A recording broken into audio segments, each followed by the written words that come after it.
African American, the idea of African American school teachers writing textbooks about Black life and culture went against the grain of dominant narratives in public memory, and to be honest, much academic scholarship on the subject, where we saw iconic narratives and stories of separate and unequal, images of dilapidated Negro school buildings, and thorough documentation of white educational authorities' aggressive neglect of Black teachers and students. Now, this history of violent educational inequity is absolutely an immutable fact, right? However, such institutional and ideological histories only revealed part of the story. They did much to document anti-Black persecution in American schooling, but very little to remember the role education played in Black spiritual strivings over the course of generations. They failed to remember the art of Black teaching, a legacy represented by those very textbooks published by Carter G. Woodson, then subversively taken up and put into practice by African American educators. And what's more, I would gradually come to learn that the counter narratives found in those Black history textbooks written by Black teachers were only one piece of a more expansive plot against anti-Black protocols in American schooling. And so that became the subject and the social history at the heart of the book that I wrote, right? It started with these textbooks, but then it branched out to be about much more about the social world of Black teachers and how they navigated constraints around curriculum, but around many other things in the American school as well. So now that I've set that stage, I want to kind of turn and begin with the opening scenario of my book.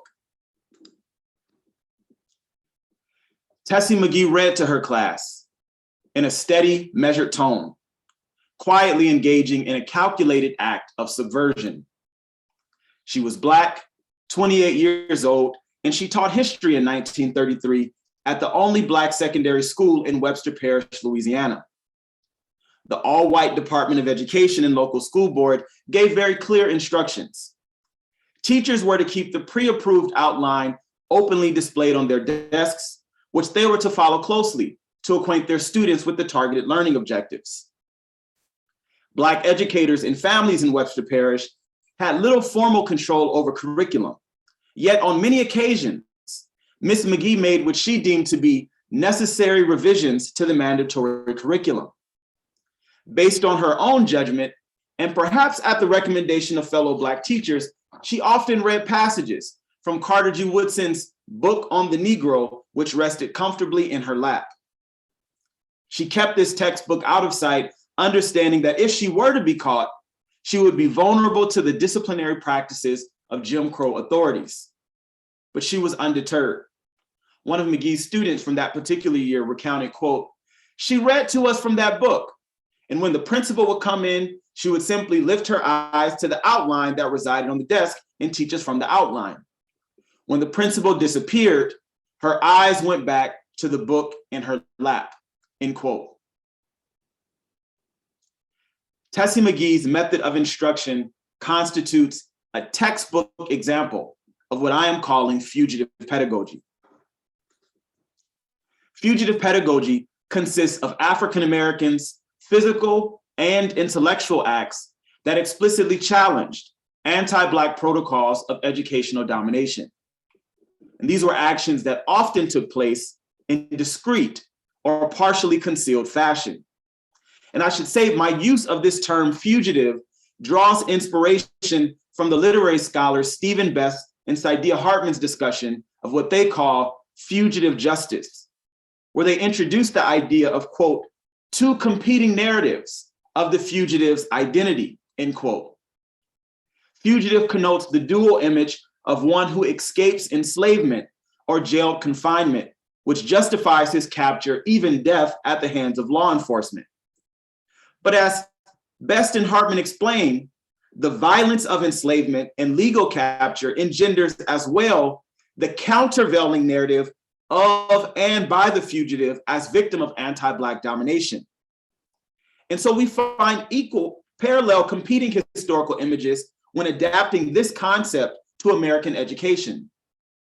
The dominant story of the nation's past had long vilified, devalued, and disrespected Black people, thereby justifying their persecution in various forms, including enslavement, disenfranchisement, and imprisonment. This violent reality and the hypocrisy it exposed about the nation prompted a counter-historical narrative and way of knowing. Indeed, a tradition represented by the extensive factual evidence included in that textbook written by Carter G. Woodson. Wearing the mask, as the poet Paul Laurence Dunbar had called it, had long been part and parcel of Black teachers' professional disposition. Tessie McGee's concealed lesson rejected the degrading representation of Black life in official school curricula, and such refusal manifested in physical form. McGee's public display of the official outline was a masked performance of complicity, an embodied text that accompanied the subversive and spoken content of her lesson.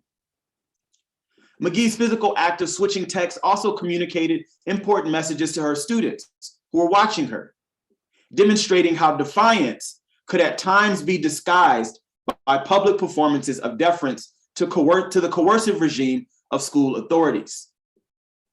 And so now for the remainder of my time, I want to look closely at three particular aspects of this scenario. I want to look at the teachers, the textbooks, and the students. I'll offer a closer reading of Tessie McGee and teachers like her and their efforts to disrupt anti-Black protocols in education. And then how Woodson's textbooks built on an expansive intellectual tradition and heritage in Black education. Then finally, I'll turn to the students who bore witness to their teachers' fugitive practice, leaving a record of it to be studied in the future. So now the teachers. Teachers like Miss McGee gained access to alternative scripts of knowledge through what the sociologist Alden Morris has called insurgent intellectual networks. These were institutions like Carter G. Woodson's Association for the Study of Negro Life and History, which he founded in 1915 while working as a school teacher, but also organizations like colored teacher associations. These groups comprised a veiled yet networked Black educational world, one where African Americans said one thing, but often did another. Given rampant anti-Black violence, the true political intentions informing Black teaching were rarely on full display. African Americans responded, often in quiet, calculated acts of resistance against oppressive school settings that reflected a world order built on their subjection. And fugitive pedagogy was a collective endeavor, even when it manifested as these individual acts of practice. For example, the principal who entered Miss McGee's classroom was a Black man named J.L. Jones. And records suggest that Principal Jones supported the inclusion of Black history and culture at Webster Parish. He was a leading member in the Louisiana Colored Teachers Association, which had explicitly endorsed Carter G. Woodson and his work by the 1930s.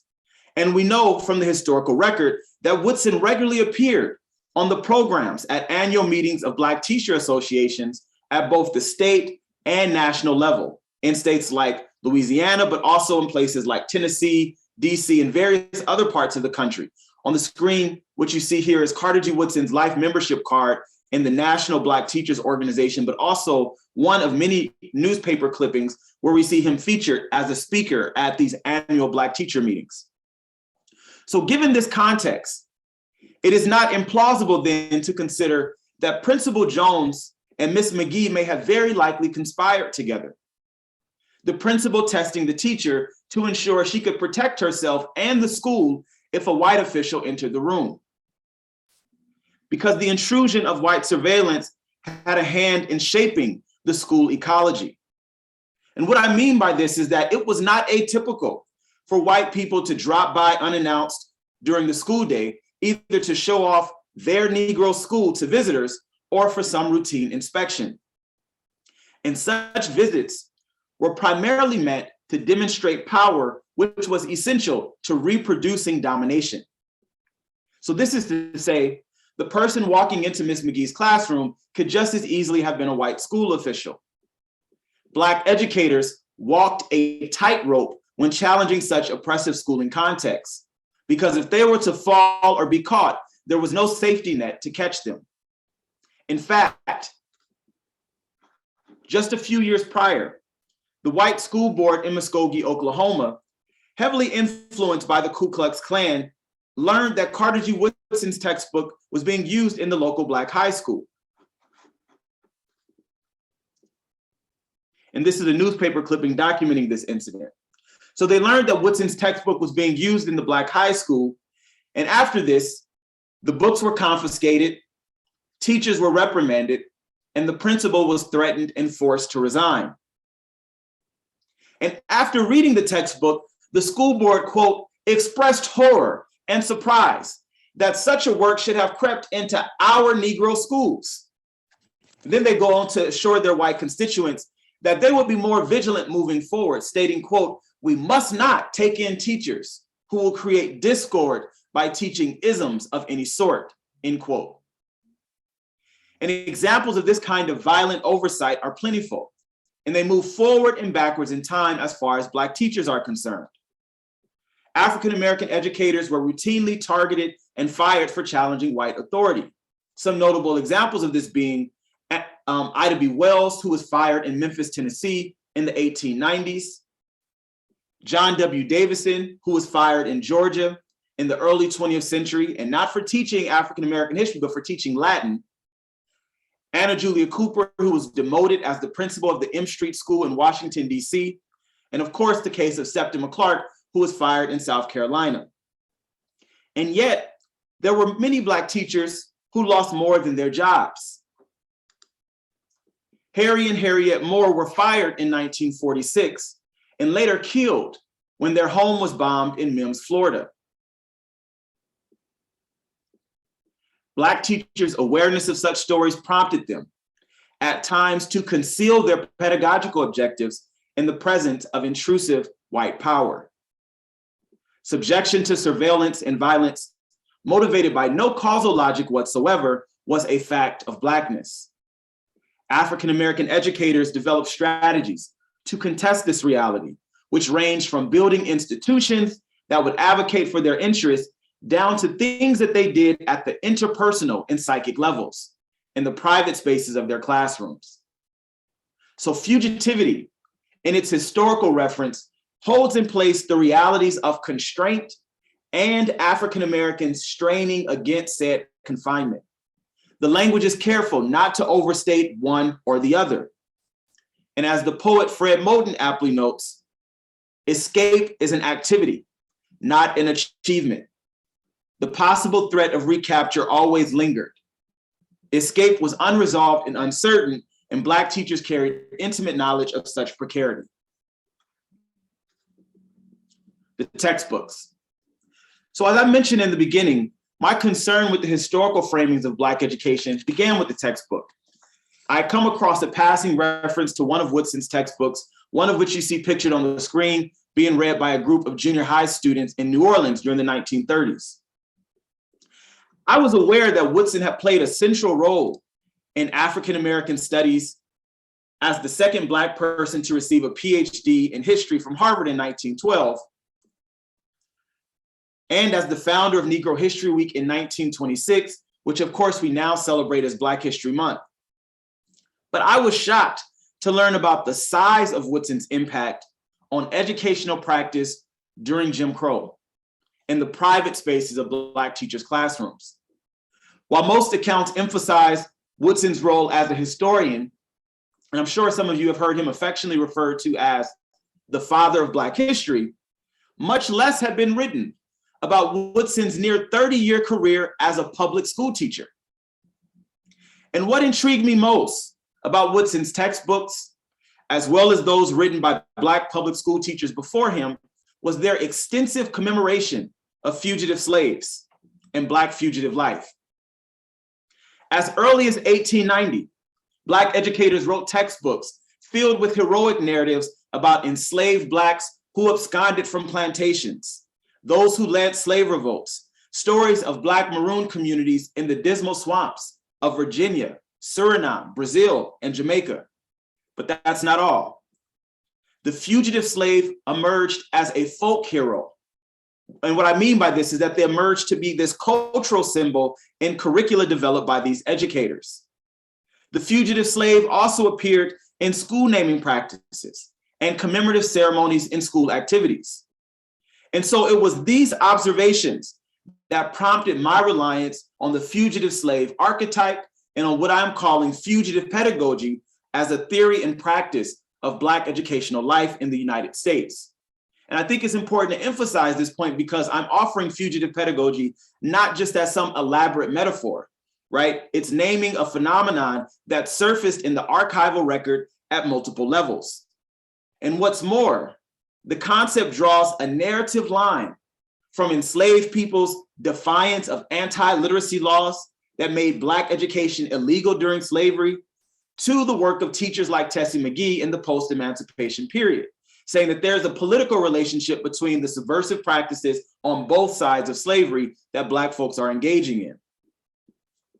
And it was clarifying to learn that the very first Black author textbooks were written by fugitive slaves.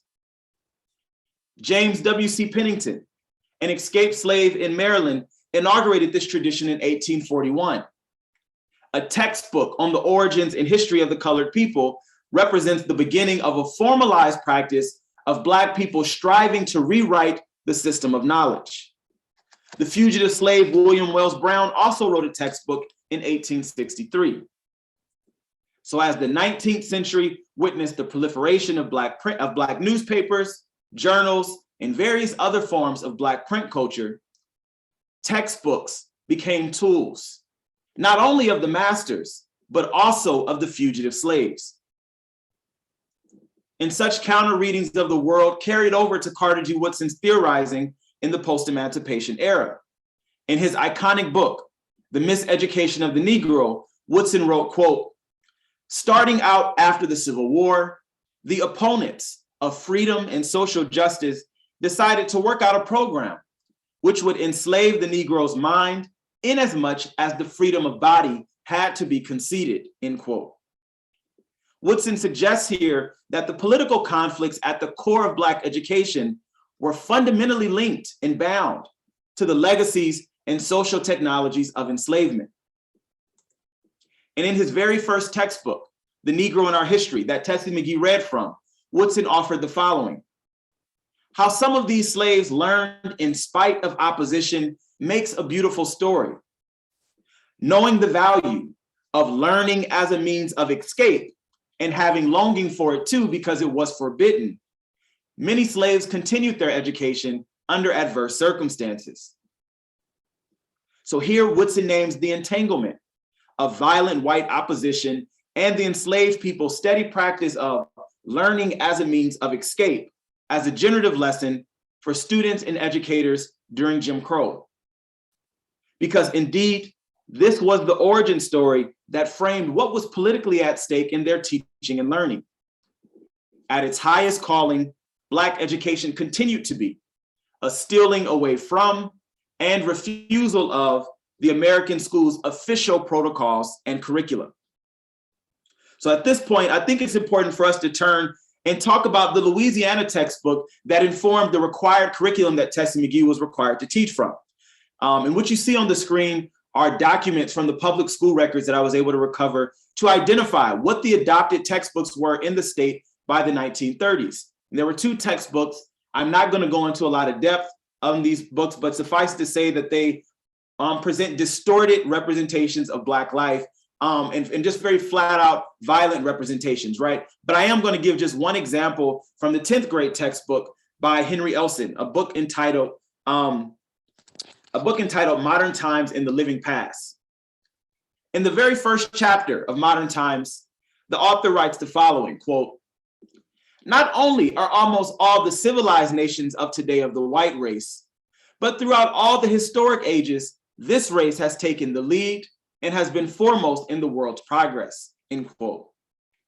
He then explains, quote, "Almost the entire book will be devoted to the doings of the Caucasian race, or more specifically, at least 9/10 of the book must be given to an account of the Indo-European branch of the race, as the Indo-Europeans have dominated the world for the past 2,500 years, end quote. So based on Louisiana's adopted curriculum, Tessie McGee and her students were narratively condemned, to borrow from the Black studies scholar Sylvia Winter. It deemed them to be of no human concern. So while we are unaware of the exact passage Tessie McGee may have been reading from Carter G. Woodson's textbook, we at least know what she was negating. And we learn from the historical record that Woodson worked fervently from his office at 1538 9th Street Northwest in the historic Shaw District in Washington, D.C. Woodson lived, worked, and died in this building. And it's from this post that Woodson responded personally to letters written by individual teachers, some writing him with historical questions, others inquiring in hushed tones about how they might strategically work to challenge curriculum standards on a local level. Woodson and his very small staff mailed textbooks to individual teachers across the country.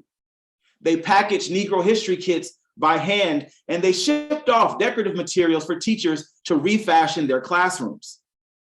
And interestingly enough, Woodson's educational program expanded most dramatically during the Depression years, because after developing an unfavorable reputation among white philanthropists by 1930, Woodson came to rely on the Black masses to support his Association for the Study of Negro Life and History. And it's important to emphasize that Black teachers were at the forefront of this cause. Woodson charged that the reconstitution of knowledge was a critical step in challenging the violent assaults against Black humanity.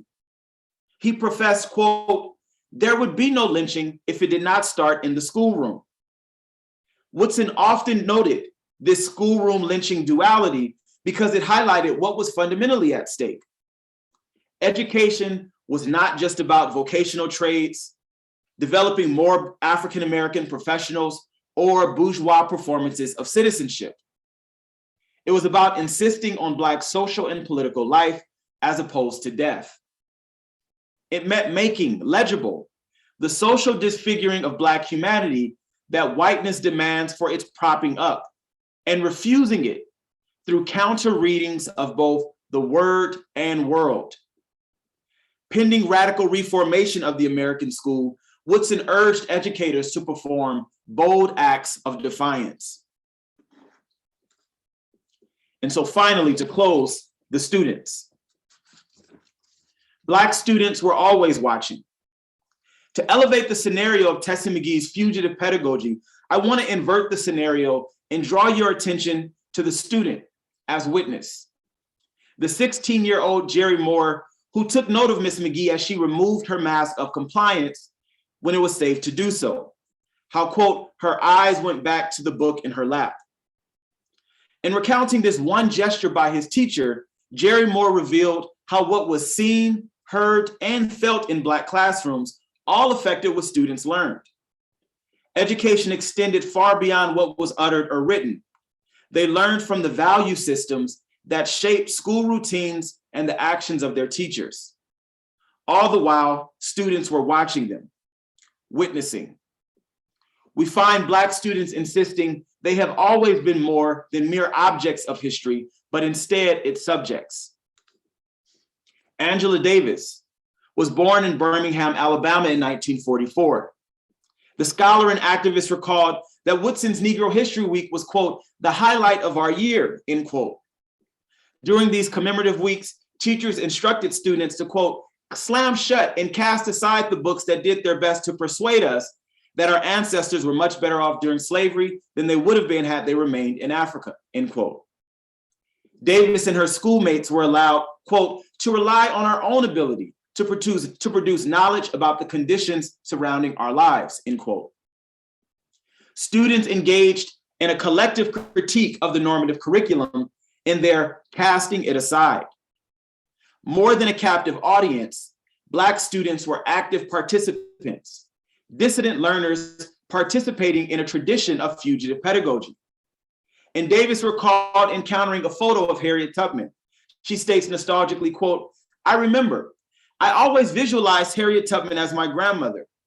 I thought my grandmother bore this striking resemblance to her, and that still remains with me to this day," end quote. Tubman's picture inspired Davis not only because it shared some likeness with her grandmother, but also because of the script accompanying the image of this fugitive slave. According to Davis, her teachers always emphasized how, quote, "Harriet Tubman helped more slaves to gain their freedom than any of those other conductors on the Underground Railroad." And when writing about her student experience in Birmingham, Davis also bore witness to the vulnerability of her teachers. She described belittling actions of white visitors and school authorities, writing, quote, "When these white assaults were staged, I tried to decipher the emotions on the teacher's face. Acquiescence, defiance, or the pain of realizing that if she did fight back, she would surely lose her job." Undergirding these experiences was a shared vulnerability between teachers and students. And Davis gives language to this when recalling the racialized violence in Birmingham during her childhood. She recalled the sounds of bombs exploding across the street from her home, as well as her mother having been one of the teachers to the young girls killed in the bombing of 16th Street Baptist Church. Such events reflect the perpetual threat students, teachers, and communities had to reckon with, both in and outside of the classroom. Congressman John Lewis offered similar narratives when recalling, quote, "the unbelievable teachers in Troy, Alabama." Lewis explained, quote, "When I was a little child growing up in rural Alabama, just a short walk from the cotton fields, my teachers would tell us to cut out photographs and pictures of great African Americans for Carter G. Woodson's Negro History Week. And it was these same teachers that discreetly informed students about the civil rights protests and boycotts taking place in cities like Montgomery, just miles away." Fugitive pedagogy in the classroom was a dress rehearsal. Students' participation in the subversive politics of Black education anticipated and prefigured their active involvement in the civil rights and Black power movements on the horizon. Not to mention their demands for Black studies in colleges and universities. Resistance was omnipresent in many segregated classrooms. Contrary to popular assumptions, Black teachers promoted that resistance in the minds of their students, and it built up over time and culminated in the modern freedom movement. Their pedagogy was like a river, and it moved through the lives of their students. It ebbed and flowed, took unexpected turns, but always continued in the direction of a new world. The educators called upon in my book are portals into a heritage of fugitive pedagogy.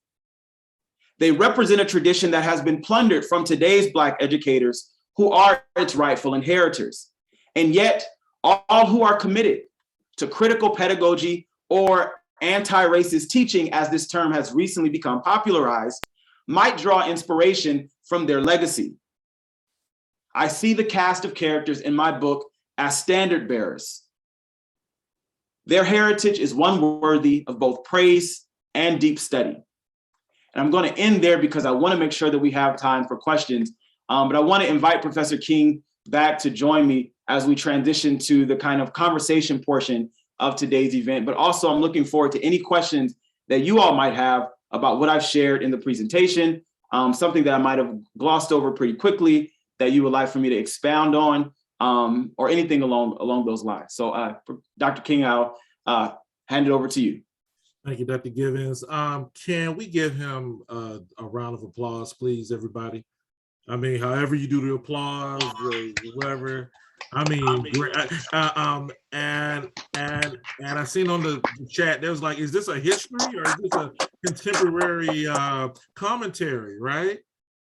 You know, it's crazy. The beautiful thing about history is that we don't have to indoctrinate anybody. We just show them the proof. And we really appreciate this. Now, I'm gonna shut up and I'm gonna have the audience ask any questions. So Donovan and Greg, if you all can help me see people or whatever the case may be, or you all can just unmute and just ask your questions for Dr. Gibbons. Yeah, I have a question. Weren't there laws back then to protect Black educators from being fired? There was no protection for teachers at that time? So thank you so much for that question, Grace. So there, any laws that would have existed to kind of protect teachers often did not apply to Black teachers. But so many Black teachers were regularly fired. Sometimes it was for what they taught, for their political activity, or sometimes it was for a lot less, just having being too uppity, right, or too insubordinate to kind of white authorities, right? We see this kind of firing and replacing of Black teachers all across the context in the South, but also places in the North as well, as early as the 19th century, to be quite honest. But in terms of the kinds of protections that these teachers had, this is why the political organizing of Black teachers that became an important part of my book was so important. So those colored teachers associations that I write about, they operated as more than just teachers unions, but they were really political organizations and civil rights organizations that formed an important backbone for the Black freedom struggle.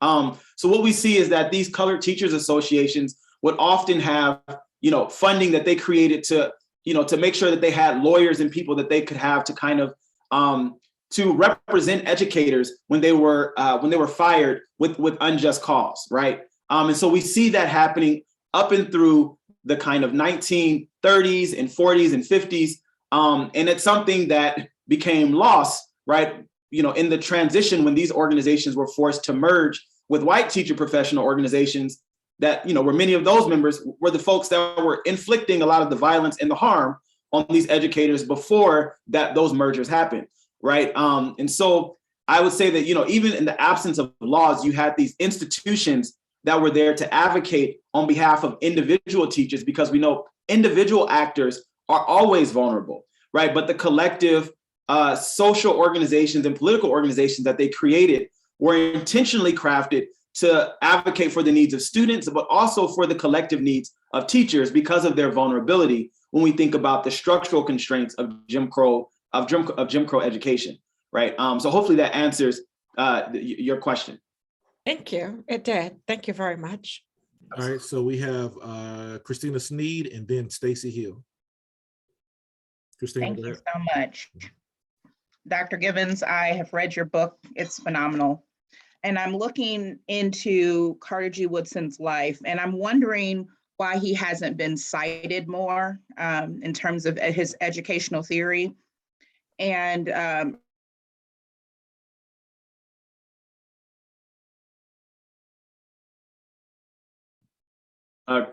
Christina, your audio went out, but until you come back, I'm going to start answering the first part of your question. I'm hoping that you can hear me because I would like to make sure you can. Educational theorist. Can you hear me? I can hear you now. So you said, why has Woodson not been cited more in terms of it as educational theory? And then it cut out just until the time. Can you hear me? Yes, because in Paulo Freire, fugitive pedagogy and what you're talking about, Dr. Woodson's work, I'm hearing so much of pedagogy of oppressed and him getting credit for what Woodson said in the 1930s. And I'm wondering why he hasn't been cited. Yeah, thank you for that question. And a number of folks have asked why didn't, one reviewer of the book asked, why didn't I engage more with Paulo Freire when writing about Woodson? Because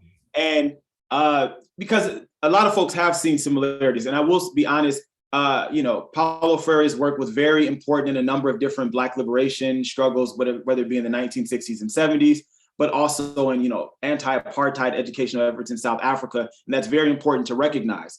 But there are some moments where Woodson and Freire's ideas align, and there are also, elements where they depart. And I think it's important to lift that up because, Freire doesn't offer the incisive social analysis of race that Woodson offers, right? That's essential to what Woodson offered in The Miseducation of the Negro. So in my mind, it doesn't make sense to read Woodson through Freire because even as Freire is useful for the kind of structural analysis about power and how it's structured through kind of indoctrination in schooling, it lacks the kind of incisive awareness of anti-Blackness that Woodson has his finger on the pulse of.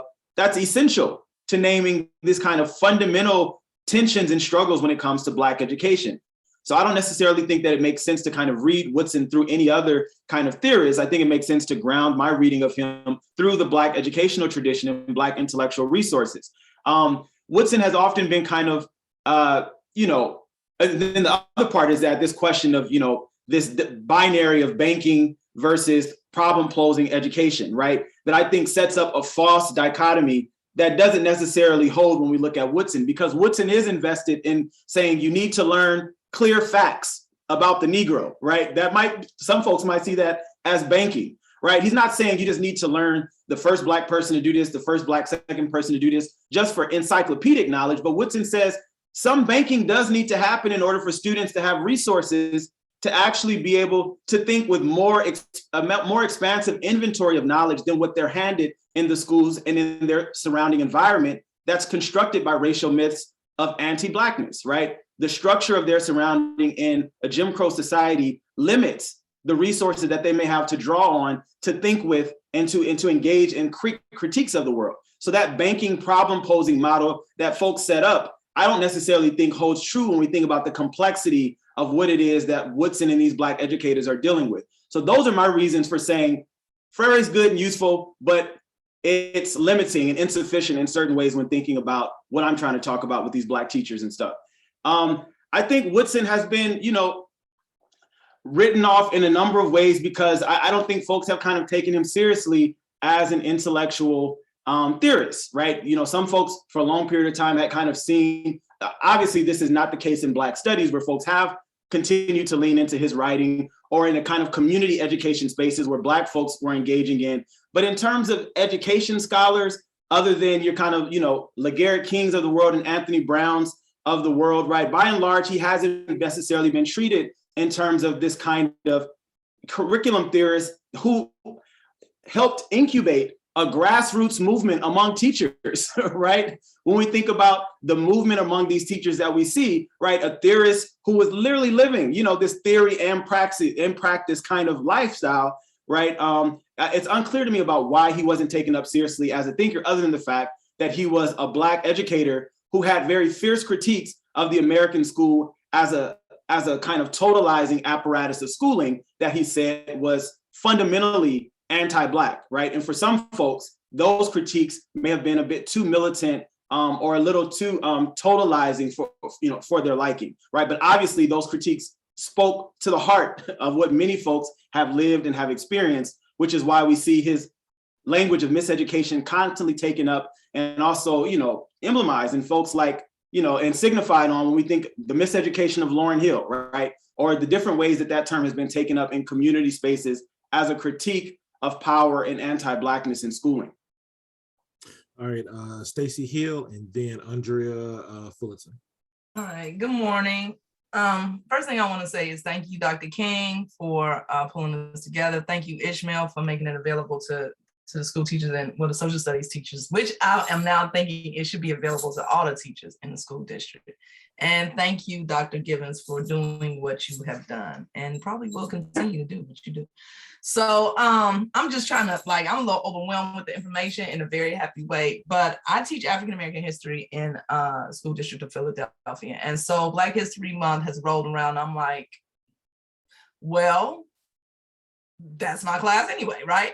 So just trying to figure out what to do. And so I just want to make sure that I understood something clearly, because now I can put it in a different context, because Black History Month has turned into this thing where, like you said, it's just like these snippets of biographies and, highlighting it. But what I think I understood you saying, and this is, I'm kind of rephrasing it, is that Negro History Week was more about education and solidifying an opportunity to, I guess, not legitimize, because it's legit anyway, but to formalize the further educating of people about Black people, Black history, Black significance, and all these different things, as opposed to just being a celebratory thing.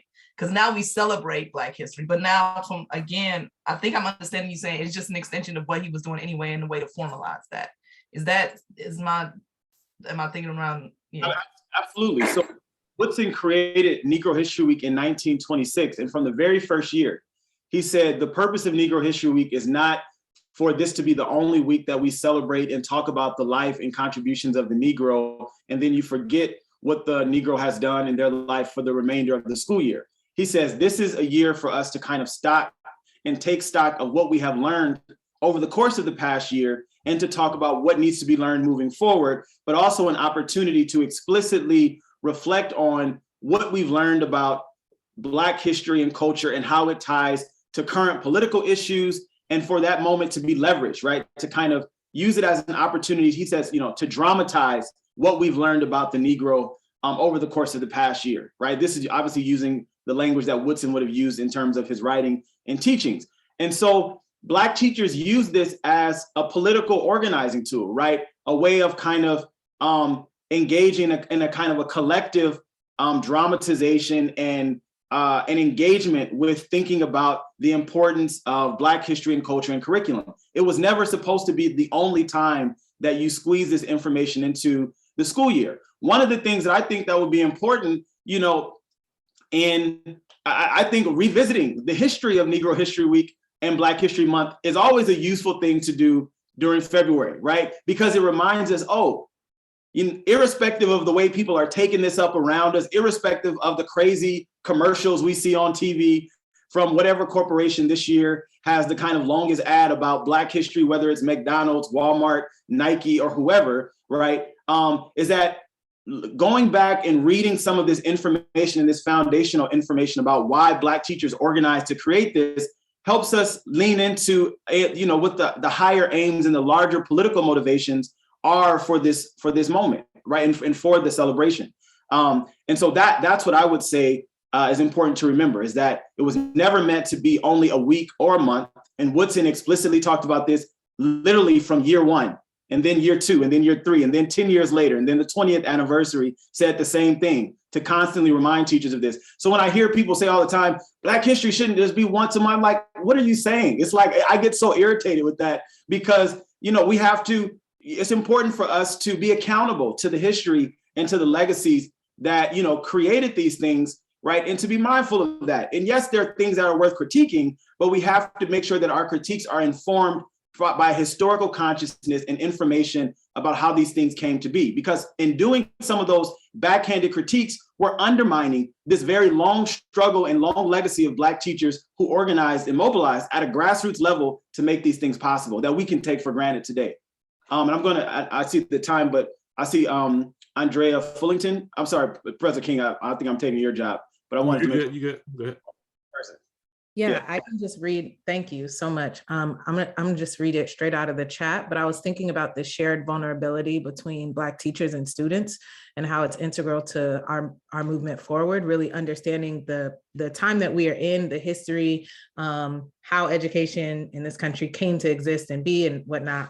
And I'm wondering if you have advice on really organizing Black parents and students and teachers to do that work together, because a lot of times as a radical Black educator, an educator who is focused on these things, sometimes you're hitting bumps with other Black teachers in the building, with other Black administrators, and sometimes against Black students and parents who are siding and not understand.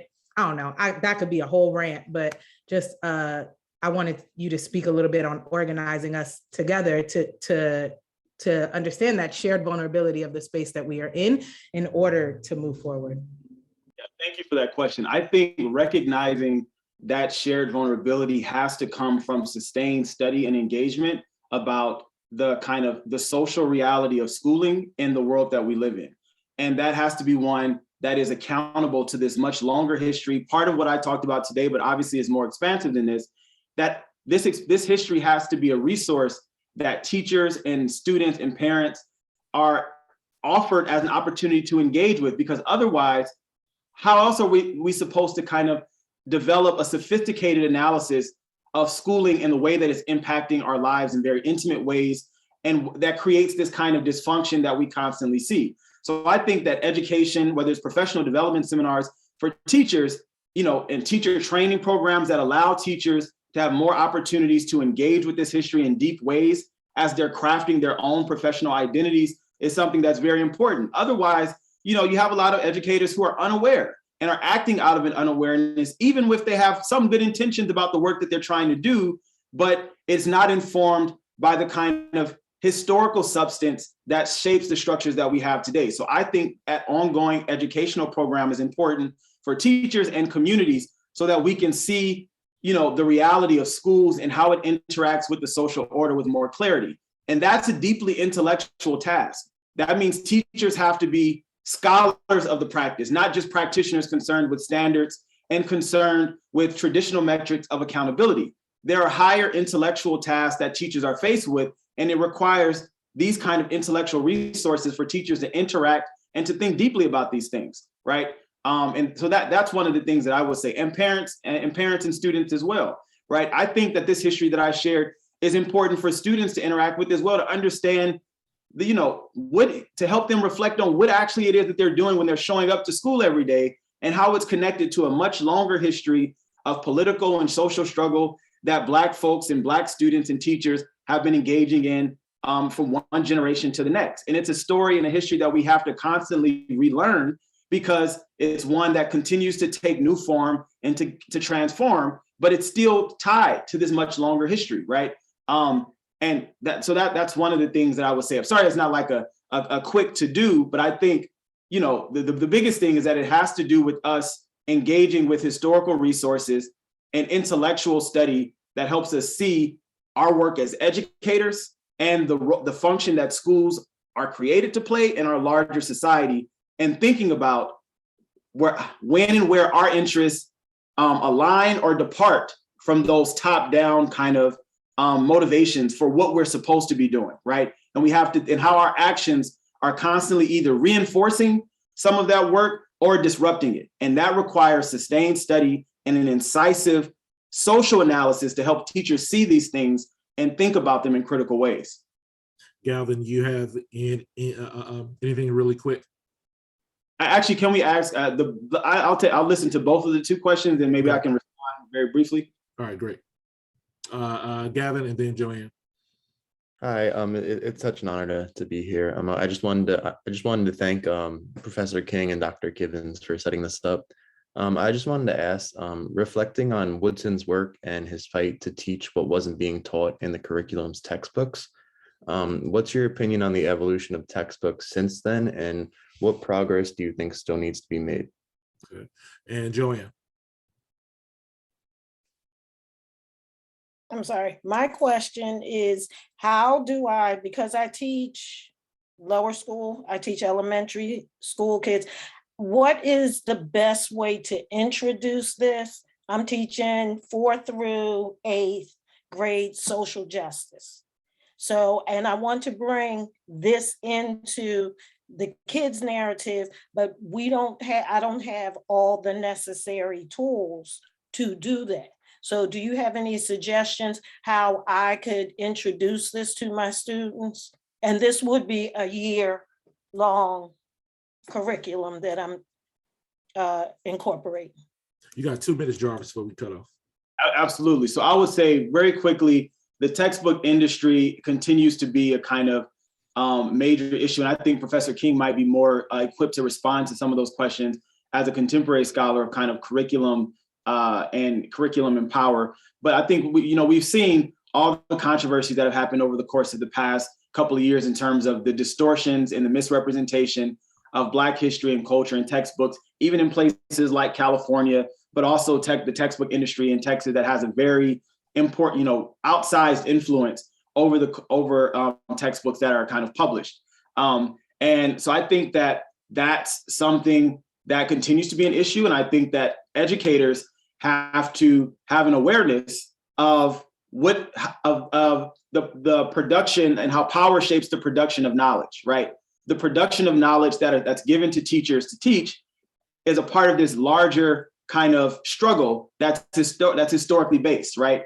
it's related to Carter G. Woodson saying the content of knowledge is tied to the violence Black people experience in the world, and why he decides to create his own publishing company through this organization that he creates, right? Or why Zora Neale Hurston writes an essay in the 1930s called "What White Publishers Won't Print," right? These are ongoing struggles that constantly shape, that continue to shape the textbook publishing industry.